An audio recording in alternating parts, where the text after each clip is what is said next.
Takojmë me zonjën Eni dhe sigurisht do ta fillojmë me një herë me atë ngjarje që tronditi Shqipërinë dhe së pari I shprehim kushëndime familjes Kalaja për të ndjerin gjyqtarin e apelit zotin Astrit, por çfarë e çoi familjen Shkambi, zonja Eni, deri në këtë akt ekstrem? Bashkohem dhe unë me ju Ardit, ngushëllim me familjes Kalaja, për njeriun e shtrenjtë, për babain e pazëvendësueshëm, por dhe për kolegun e nderuar.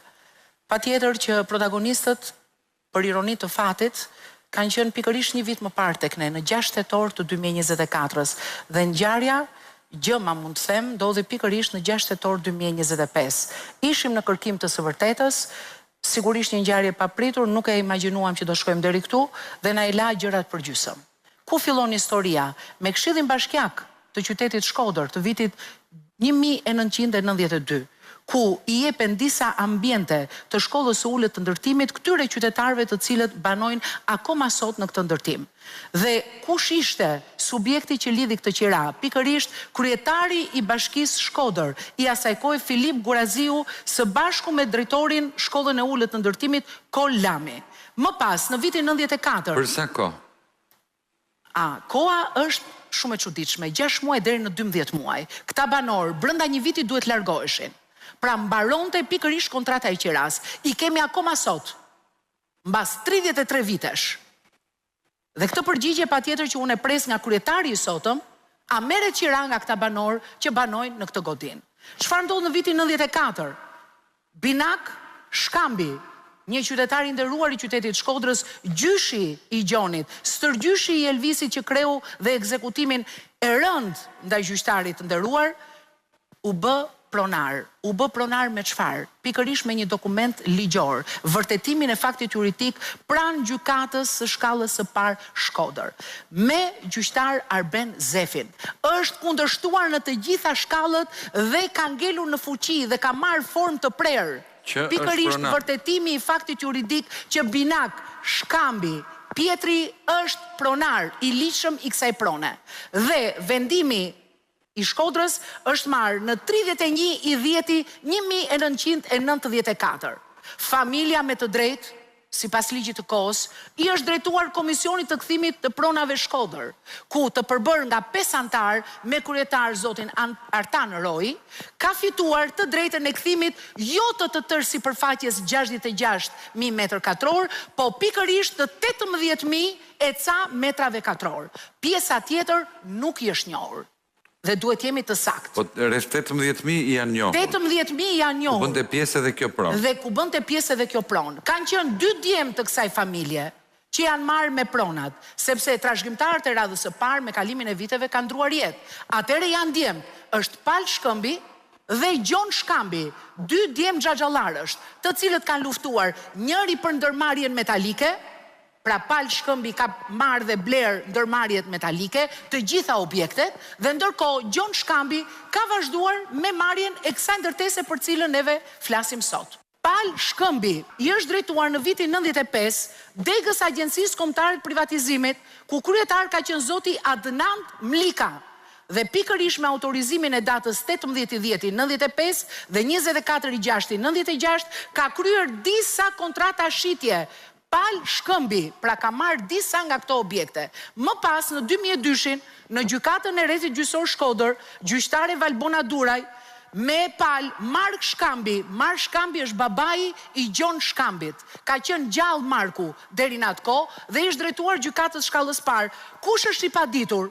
Është I paditur Komisioni I kthimit pronave pranë Bashkisë Shkodër dhe ka vazhduar me saktësimin e pikës së parë të vendimit, ku janë njohur gati 6.000 metra katror, ku ndodhet pikërisht kjo shkollë, pra shkolla e rezervës, sot e kthyer në shtëpi banimi, dhe I njihet në pronësime të drejtë pra blerje, ndërsa sipërfaqe 529 ka qenë e lirë. Pra këto objekte të cilat kanë qenë deri në atë kohë shtetërore, ju dha e drejta nga gjykata për të privatizuar. Pra që të mos hyjmë në detaje. Jo, pra me këtë gjyq, Gjon Shkambi, babai I tij Mark Shkambi, fitoi përfundimisht të drejtën e parablerjes, sepse të drejtën e njohej si pronarja dha Komisioni I kthimit pronave, që në 96. Tani u shit kjo pronë apo jo? Pra, kjo pronë më pas nuk është apeluar, se është shumë e rëndësishme për ta thënë Ardit. Pra, edhe Komisioni i Kthimit Shkodër dhe Bashkia Shkodër, që kanë qenë palë në këtë proces, nuk e kanë apeluar. Pra, vendimi ka marrë formë të prerë. Gjoni është njohur pronar dhe është njohur e drejta e parablerjes. Dhe çfarë ka ndodhur në 2012-ën? Ka shkuar në Ministrinë e Financave. Për ta blerë? Po, për ta blerë, sepse ka qenë objekt shtetëror. Dhe njëkohësisht dhe me përfaqësuesin e Bashkisë Shkodër, ku kryetari i kohës ka qenë Lorenz Luka. I njëjti. Jo. Është tjetër Filip Kuraziu, tjetër është Lorenz Luka. Me përfaqësuese Gjuliana Shelna. Pra, të gjithë ta protagonistë të kësaj historie 34 vjeçare duhet të dalin dhe të flasin Ardit. Sepse kjo familje nuk është një familje pa histori. Kjo është një familje me histori 33 vjeçare. Dhe çfarë ndodhi mbas kësaj? Gjon Shkambi ka tjetërsuar përfundimisht në favor të familjes së tij me çmimin 160 milion të vjetra. Ka bler godinën. Gjon Shkambi, të nderuar e bleu 160 milion. Dhe që në atë kohë, zotria kërkon pikërisht ekzekutimin e marrjes së kësaj godine të lirë.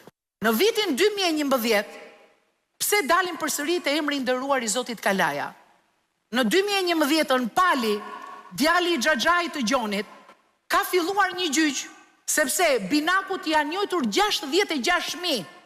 Qartë, por tham 18.000. 18.000 janë njojti komisioni, ata pretendonin për 66. Atëherë Pali thot, 20 i morëm, të fillojmë për 45. Atëherë çfarë ndodh? Me vendimin e formës së prerë të gjykatës së apelit, ku relatori kohës në 2021 ka qenë i ndjeri Zoti Astrid Kalaja, i cili ka rrëzuar kërkesën e Pal Shkëmbit dhe nuk ka njohur përfundimisht familjen Shkëmbi në 2021. Pra do të thotë që themelin e kësaj prone e ka gjykuar Zoti Astrid Kalaja në 2021. Atëherë çfarë ndodh?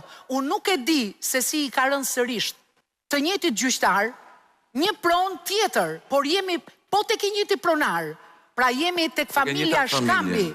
Jemi familja Shkambi. Tjetër gjë ka qenë gjykimi që ka bërë Zoti Kalaja, por në bazë jemi po me të njëjtin dokument, me vërtetimin e faktit juridik, ku Zoti Kalaja me të drejtë ka thënë, zotri, më sillni dokumentat. Dokumentat Ardit sot të familjes Shkambi janë djegur, janë zhdukur, nuk gjenden.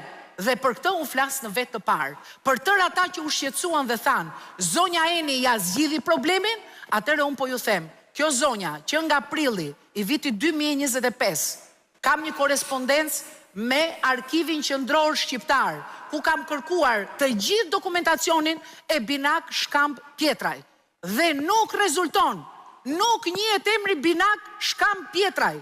Atëherë si është e mundur që ky zotri ka fituar një pronë, ka kaluar në gjithë të gjyqe, e kanë marrë në dorë gati 20 gjyqtar, vendimet kanë marrë formë të prerë dhe sot nuk ekziston në Arkivin Qendror të Shtetit emri i Binak Shkamb Pietraj. Është pronari i parë, le të themi. Është gjyshi i këtyre njerëzve dhe pronari i parë. Atëherë, nuk flasim për një pronë të vogël. Po ku janë dokumentet? Dokumentat janë djegur. Nga Pala pretendohet falsifikim, nuk kemi asnjë dokument të vërtetoj falsifikimin. Nga cila palë pretendohet falsifikim? Pala e banorëve të godinës. Banorët 12 muaj kishin kontratë. 12 muaj dhe unë nuk e di me çfarë marrëdhënie juridike ata qëndrojnë akoma në atë godinë dhe këtë përgjigje patjetër që duhet ta japi Bashkia Shkodër. Atëherë, në këto kushte kemi të bëjmë me një gjon pronar me certifikat të rregullt, ligjore, e cila nuk u vu kurrë në ekzekutim. Dhe fatkeqësisht në vendimarrjen e fundit është rikthyer sërish për rigjykim në shkallë të parë Shkodër. Ky ishte vendimi famkeq që çoi në atë humbje logjike të një djali 30 vjeçar, sikundër ishte Elvis Shkambi, ku unë për herë të parë pash sigurisht në pamjet filmike, sepse me Gjonin kemi pasur gjithmonë kontakt. Po, dhe më vjen shumë keq që është ndërmarrë pikërisht ky akt kriminal kundrejt një gjyqtari. Por nga ana tjetër, Ardit, të tërë ata që na shikojnë nga ana tjetër e televizionit, të tërë këto emra të cilët kanë kontribuar në marrjen e kësaj prone, nga familja Shkambi, ka ardhur momenti që këta duhet i japin llogari për si është e mundur që këta njerëz kanë dhënë këtë dokumentacion dhe sot ky dokumentacion është zhdukur. Dokumentacionet kanë emra, kanë firma, kanë vula të institucioneve të shtetit shqiptar. Pse ne duhet i lejojmë njerëzve të arrijnë deri në këtë pikë, kur ne kemi të gjitha mjetet dhe format për të ulur gjakrat, për të urtësuar gjuhën, për të pasur një komunikim sa më të mirë, për t'i thënë dhe gjithë secilit ndoshta e ke fituar në mënyrë të drejtë apo të padrejtë. Dhe fundi i rubrikës tonë pikërisht ka qenë ky. O Gjon Shkambi është pronar, ose banorët janë të ligjshëm në godinën në cilën rinë. Dhe këtë përfundim do t'a japi sërish shteti. Kemi një bashki e cila akoma sot pretendon që ka njerëz në një godinë shtetërore që duhet ju marri qira. Dhe unë nuk e di ata njerëz paguajnë qira apo jo.